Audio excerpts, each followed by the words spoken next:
Thanks to the release of DeepSeek R1, there has been an unprecedented amount of OpenAI releases within the last few weeks that would have otherwise taken a year to happen. But this did come with a little bit of a problem. Other than the O3 mini that was announced, everything else is only available in ChatGPT Pro, especially their new function called Deep Research, which is the latest buzz. So as a stingy man that is not willing to give up his $200, seeing claims like Deep Research capable of writing a business report of up to 11,000 words, analyze rare diseases that is more cost effective than 150k a year professionals, or Deep Research being the end of Wikipedia, my wallet has never felt so vulnerable than ever. But thankfully, the beautiful share output function has come to save the day, where instead of generating responses myself, I'll be looking through people's results that they shared online and piecing the information together to persuade myself that I might still don't need the Pro subscription yet. So today, I'll be doing a very in-depth analysis on the response quality of Deep Research and find out if it's really an AI slap or AI slop. But before that, let me share with you Monica's context-aware browser extension that lets you use your AI anywhere and everywhere with just one single click. So if you want to summarize a news article that you're not really bothered to read, reply to mails much faster, translate web pages on the go with side-by-side comparison and doesn't suck, or just make any generative content at all, today's sponsor Monica has got you covered. Aside from reducing the need to copy and paste your web content to ChatGPT, Monica also provides you access to all the top AI models within just a few clicks. You get access to language models ranging from ChatGPT, DeepSeek, Claude, Llama, Gemini, image generators like Ideogram, Playground, Recraft, and some of the top tier AI video generators like Kling, Runway, and Hailuo. This all-in-one tool that gives you access to an extension, mobile app, and a web app is only starting at $10 a month, and you can even try it for free to get a feel of your new browsing experience. They are also running a special 10% off for only my viewers, with an even more insane 25% off discount on a yearly plan if you buy it within the first 24 hours after you signed up. So if you want to get rid of your 10 other subscriptions, check out Monica using the link down in the description, and thank you Monica for sponsoring this video. So a quick introduction about Deep Research. Named poorly yet again by OpenAI, with a name that is completely identical to Google's Deep Research that came out earlier, it is an agent. Leave me alone!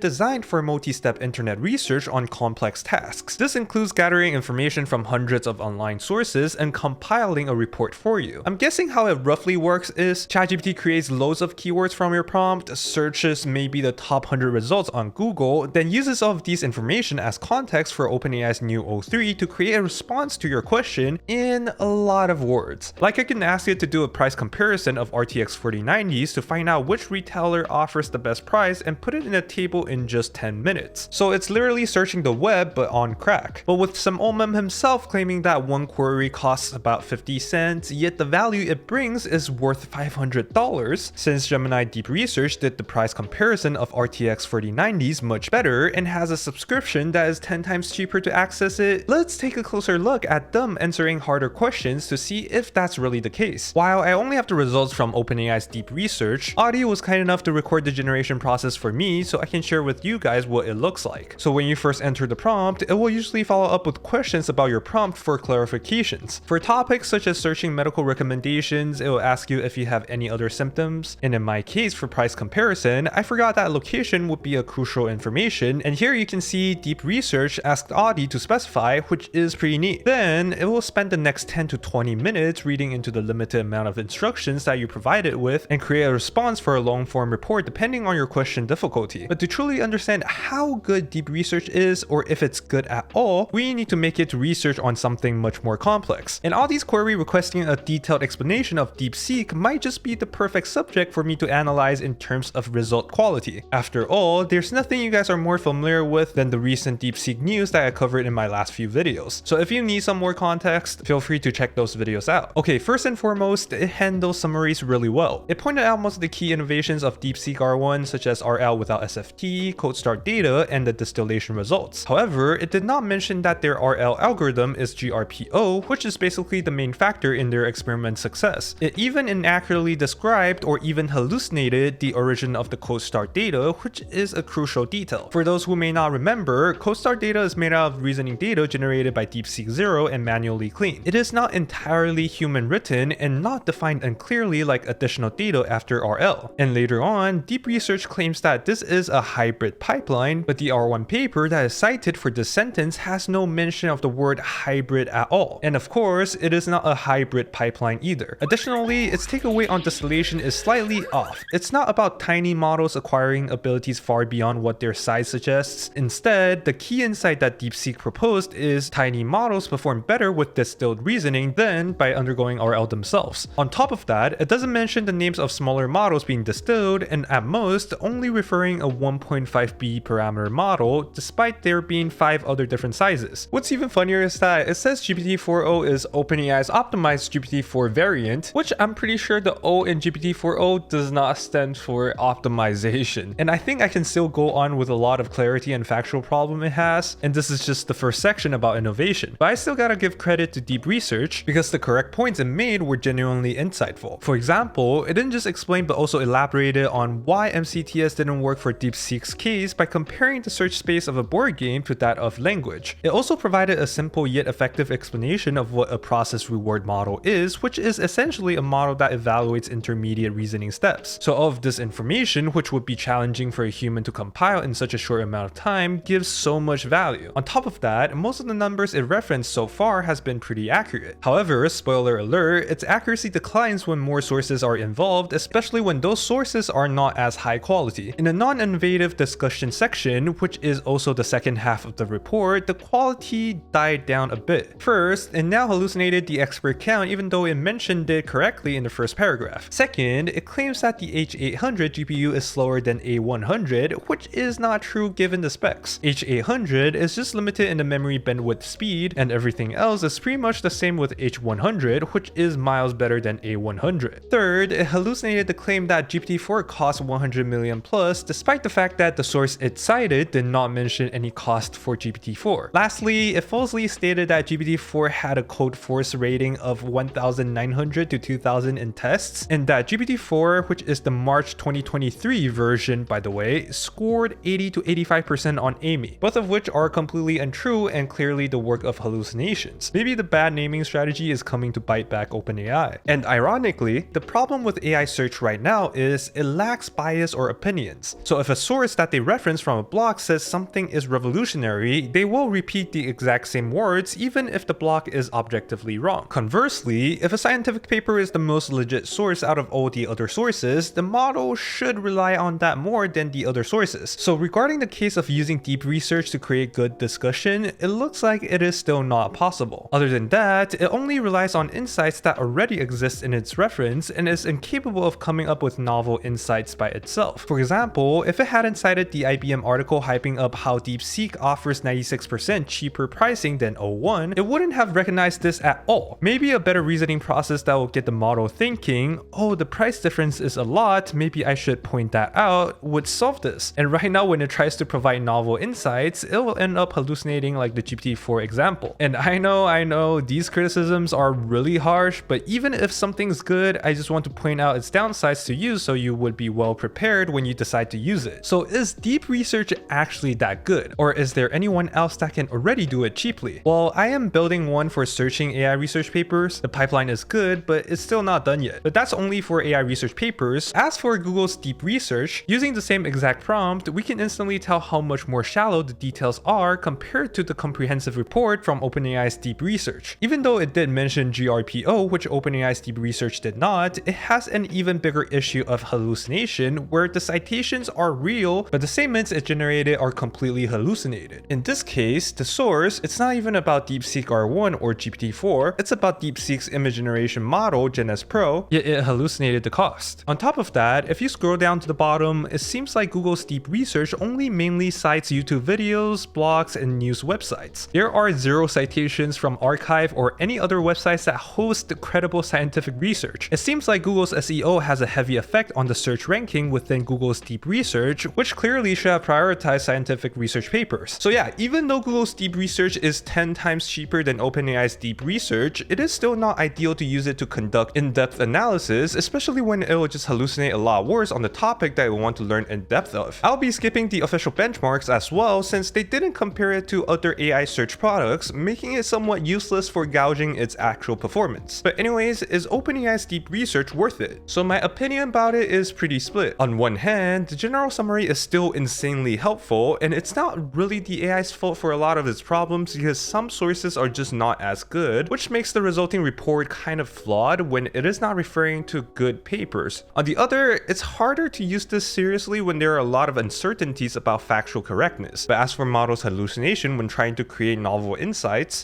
this is just a skill issue on the model's part. If this is a PhD level thesis, it'll get rejected immediately for the amount of inconsistencies it has. I wouldn't completely trust it right now to make a financial report about a business that I am going to invest in, as I can't really risk the AI missing crucial pieces of information over actual professional consultants, which would be much more insightful than that. But as for researching more niche or rare topics that are really hard to piece the information together, like finding out how practical it is to artificially grow cat ears on humans, it might be the perfect gateway for you to dive into the different rabbit holes that you want to learn about. So is it worth the $200 then? Well, I made this video with the idea in mind that you can follow along fully about the problems deep research has, and after evaluating these downsides, if you feel like you could accept it, then that's your money to spend, not mine. But if you just want to search something that is much more simple, like price comparison or anything that can be answered within 3 paragraphs, then that's not really worth it at all. However, you do have an unlimited access to O3 Mini High, and I would say it's not completely a bad deal. Operator, on the other hand, is kind of useless though. But if you're still interested in learning more about how good O3 Mini High is, the $20 ChatGPT plan will still give you 50 messages per week to test it out. If you want to read the full report generated by OpenAI's deep research, I'll link them down in the description. If you want to keep up with the latest cutting edge research, definitely check out my newsletter where I share the latest and the juiciest research papers that I might not have time to cover in videos. And thank you guys for watching. A big shout out to Lescelius,